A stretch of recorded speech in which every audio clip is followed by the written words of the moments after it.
I remember going to my local library trying to get into some comic books and then just looking at a whole bunch of fucking hoopla. And unfortunately, that's the experience that way too many people have when trying to get into comic books. Everybody wants to stop LARPing and actually get into these stories that they claim to read, but nobody knows where to start or how to even start. And this is one of the many criticisms of the medium of comic books. Granted, this is only because the medium has been around for so long and it's one connective continuity. So this video is a complete guide on how to consume the media and quit LARPing. For those of you who don't know, my name's Abyss from the Hive Mind Comics, and let's jump straight into the guide.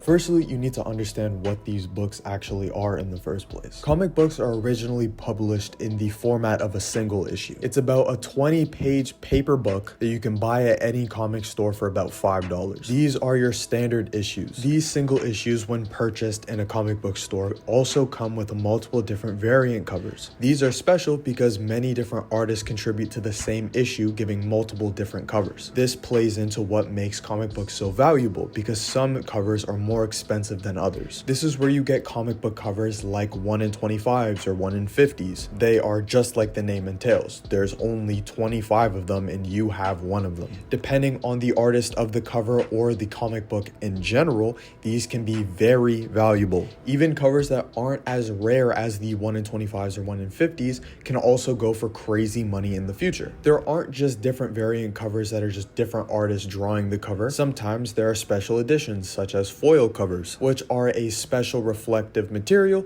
that just make it look cool. This is your standard bread and butter. Next comes trade paperbacks, which are a collection of multiple single issues. Generally speaking, trade paperbacks contain about 5 to 6 single issues. These are designed to be a cheaper and more effective way of collecting entire series. We will get more into that soon. Trade paperbacks traditionally come with the standard cover of each single issue within the collection being placed at the beginning of whatever issue is coming up. Also coming with additional special art and sometimes forewords from the authors. Next up is compendiums, which are essentially really big trade paperbacks. They follow all the standard rules of a trade paperback. However, these collect multiple different issues. Instead of 5 or 6 issues, this is more like 15 to 20. Because these are meant for collecting, they also collect different single issues from different comic book runs. Again, we'll get more into this later. These usually come standard paperback because omnibuses come in hardcovers. These are the big boys of the collection. Like compendiums, they usually carry significantly more single issues in one omnibus. We're talking more towards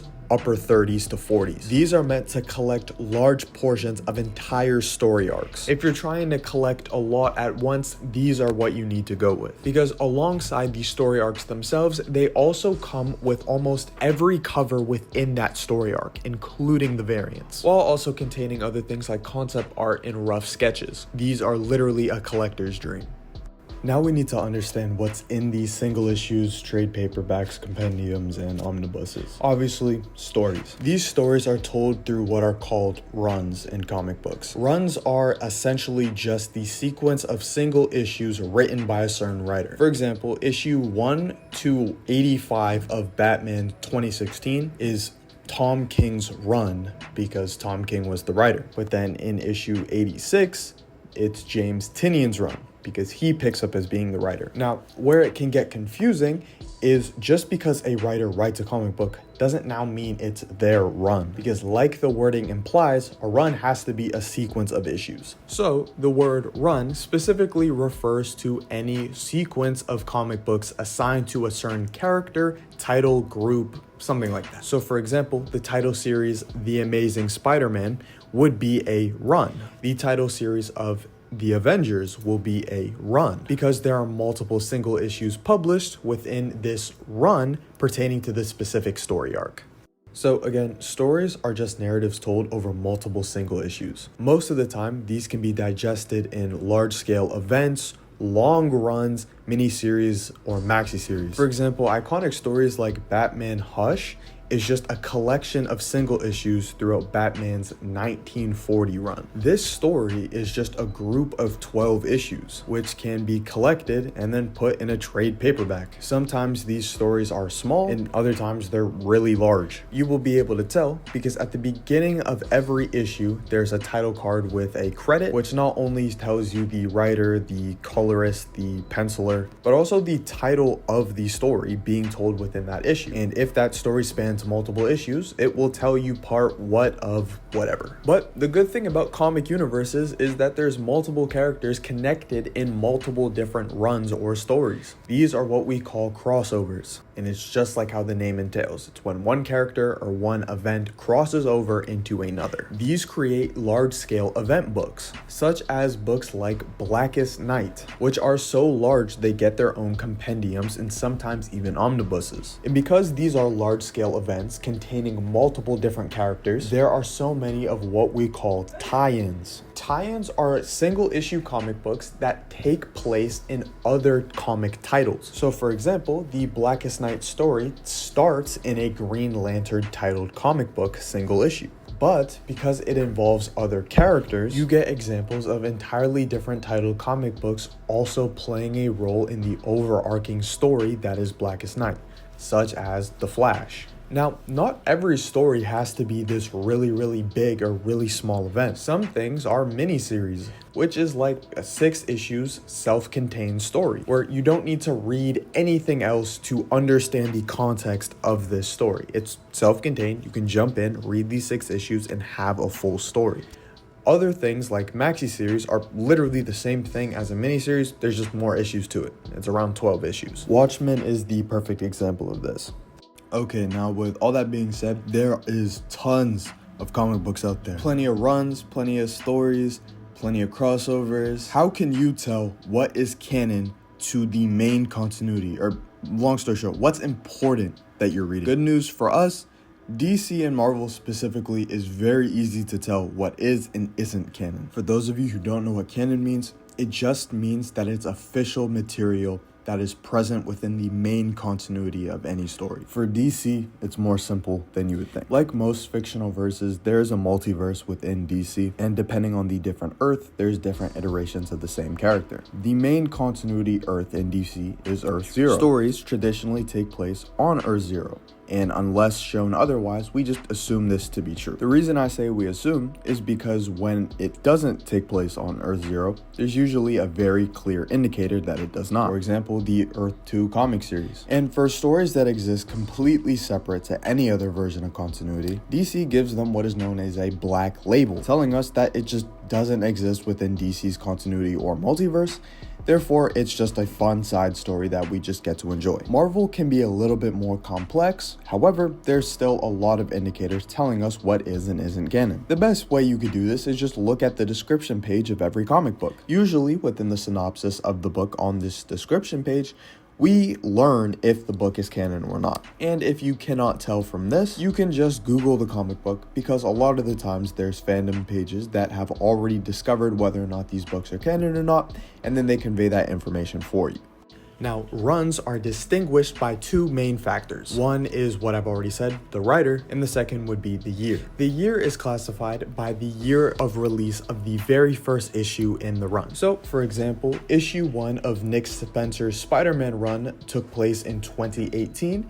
Therefore, this run is Spider-Man's 2018 run. Zack Snyder's Batman, issue 1, published in 2011, is Batman's 2011 run. If you ever don't know the writer of the run, you could also refer to it by the year. Now, many different sites or reading platforms don't actually classify runs by these 2 metrics, which is why it can sometimes get really confusing. They refer to them as volumes. And this is why things sometimes get really confusing, because if you were to go to a comic book store and pick up a trade paperback, for example, and you flip to the back of it, it may say volume 3, such as Batman Ghost Stories. But then when you go to read a comic book online and you pick up Batman volume 3, you don't end up reading Ghost Stories by James Tynion. You end up reading issue 1 of Tom King's Batman run. So let me classify the distinction here so you don't get confused. When you are going online to read a comic book, volume describes the order of runs in a series. Because Batman is a self-contained title and multiple books are published with this same title, volume helps you determine the order of runs of books with the same title. Because Scott Snyder's Batman run took place before Matt Fraction's Batman run, Scott Snyder's Batman run is titled Volume 2, whereas Matt Fraction's is titled Volume 4. This is important because sometimes books are published with the same title and issue number. However, they take place in different runs. For example, Batman issue 1 has been published 4 times with 4 different runs. How do you determine the order of these? The volume number. Issue 1 of the 1940 run is Volume 1, Issue 1. Issue 1 of Scott Snyder's Batman run is Batman Volume 2, Issue 1. Tom King's run is Batman Volume 3, Issue 1. Matt Fraction's is Batman Volume 4, Issue 1. Now, again, these can sometimes get tricky, because not always are runs separated by a restart of the issue numbers. You heard me mention James Tynion's Batman run before, but I didn't mention it when I was listing the volumes. This is because James Tynion's run, followed by Chip Zdarsky's Batman run, didn't reset the issues. James Tynion's Batman run continued off from Tom King's at issue 86, and then Chip Zdarsky picked up from there at issue 125. In these cases, because the issue didn't reset back to 1, it is still technically a part of the previous volume. So, because Tynion and Zdarsky's run took place off of Tom King's, which is volume 3, those issues would be considered volume 3, issue such and such. Now, finally, I could talk about what I was talking about earlier, which was the second form of the term volume being used. This is referred to the trade paperbacks order. This is what you will see be referred to in the trade paperback book titles when you go to buy them. So, for example, the trade paperback Batman I Am Gotham is the first volume in Tom King's Batman run. It collects issues 1 through 6. And then volume 2 of Tom King's Batman run collects issues 7 through 12. And then when a new writer picks up, then the volumes reset. So when Tynion took over at issue 86, this is Batman Volume 1 and then the title of the story. So Batman The Dark Designs, which is a trade paperback Volume 1, this has Batman issue 86 through 92. These forms of the term volume being used is primarily what you will be experiencing when you're reading comic books. Because if you're buying them physically to be interacting with trade paperbacks, this is how you will need to digest this information. Luckily for you too, at the back of every trade paperback, it tells you what that trade paperback collects. And because you will be able to see the issue numbers, when you go to look that up online, you will be able to see what run they're a part of, attach that to the online distinction of the volume, being able to tell what run it's a part of. So I briefly touched on this before when I was speaking about volumes. Most of the time, instead of using the term volumes to refer to the order of runs, most people just go off the year the run started. And this is really helpful for determining the order of runs, especially when a character has so many. For example, Daredevil, off the top of my head, I think he has about 8 runs. And if you were to just pick up any one of them and then start at issue 1, you would be confused on the order. This is why you go off the year. And as we talked about before, on trade paperbacks, when you look at the back of the book and you look at what it contains, it will tell you the title of the series and then the year that title started. So when you're going to read the book, you know which one to start with. And if you start to read these books more, you're gonna start to pick up on the eras of the different companies. Marvel and DC both signify the change in the era with an overarching title that they put on the actual books themselves. For Marvel, you have Marvel Classics, you have Marvel Knights, you have Marvel Now, All New, All Different. And as you start to read and pick up on these eras, it's really easy for you to determine where things actually place. So for example, All New, All Different marks the change in Marvel post Secret Wars. So when I'm looking at the comic books on the shelf, if I see the all new, all different tag on it, I know this is post 2016. Marvel Classics is of course everything pre-2000. From around 2001 to 2009, that's the Marvel Knights era. That signifies when they tried to change the continuity and make it more dark. You can quite literally see this within the art style. So again, if you're looking online and you just come across the panel, you can usually associate the comic book art style and direction with the era in which it takes place. And then Marvel Now is the revamp Marvel went through in 2011 to try to modernize a lot of the characters and take a new spin on it. This is when there was a lot of new characters taking up the mantles of the role. For example, Sam Alexander was the new Nova. DC makes this a lot easier because their eras are marked by crisis events. So everything pre-crisis is before Crisis on Infinite Earths. Post-Crisis is after Crisis on Infinite Earths. New 52 is the New 52. Then there's Rebirth with Dr. Manhattan. And then Infinite Frontier, which is after Death Metal. Then we have Dawn of DC, which is after Dark Crisis. We have All In, which is the time frame just before DCKO. And then finally, where we are currently, with DC Next Level, which is everything post DCKO. These eras are quite literally written on every book. So just by looking at the cover, you'll be able to tell when these books take place. This is also an easy way to tell canon.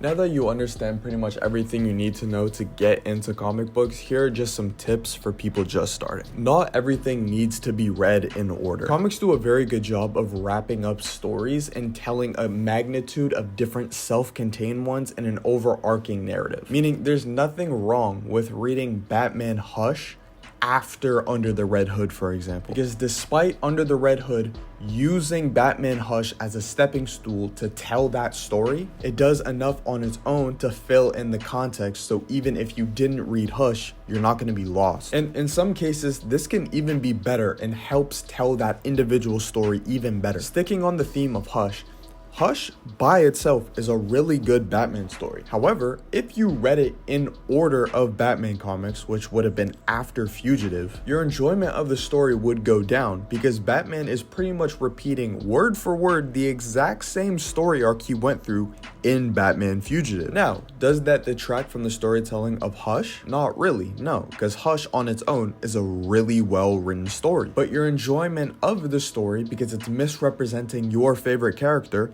can diminish your enjoyment of that story. Now, this isn't to say don't read things in order and don't get the context. You should read these stories in order because it's an overarching narrative, but the medium allows for you to stray from this. As you can see with the example I gave with Daredevil, sometimes these things get very convoluted because there's just so much content to consume. Don't get intimidated by this. There's nothing wrong with reading the main runs only. Like I said before, you don't need every piece of context. Stick with reading a character's main run and then read the tie-in things to those runs separately or afterwards. This will help you stay on a concise track to understanding the character, learning their main stories, and then you can consume the filler content separately. Also, use tracking tools like apps such as League of Comic Geeks. This will help you track what you read, what you haven't read, what you need to read, or just the prices of books or when they release, so you're always up to date on whatever you want to consume. Or also just use Google, go on fandoms, look at what other people are saying, what you should read, what you shouldn't read, what the order of events are. We live in an age where there's plenty of tools to help you do whatever you need to do. That's it for the video, guys. Take this information, use it, pick up a book, start reading. Leave a like if you enjoyed the video, subscribe for more comic content, and I'll catch you guys in the next upload.